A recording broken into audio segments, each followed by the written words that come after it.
সম্মানিত উপস্থিতি, আল্লাহ রাসূল সাল্লাল্লাহু আলাইহি ওয়াসাল্লাম বলছেন, সালাত এমন একটি ইবাদত যার উপর নির্ভর করে অন্য ইবাদত। আপনি সালাত না আদায় করে, আপনি যাকাত দেন, আপনি যদি সালাত আদায় না করে রমজানের সিয়াম পালন করেন, আপনি সালাত আদায় না করে যদি রাতের আধারে তাহাজ্জুদের সালাত আদায় করেন, কোনোটাই কবুল হবে না যদি আপনার তার ভিতরে সালাত ইবাদত না থাকে। এই সালাতের অনেক ফজিলত রয়েছে, কিভাবে বোঝায় আমি আপনাকে।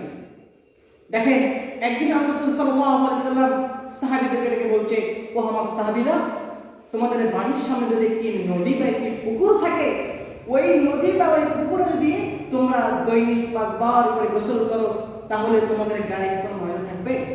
থাকবে না।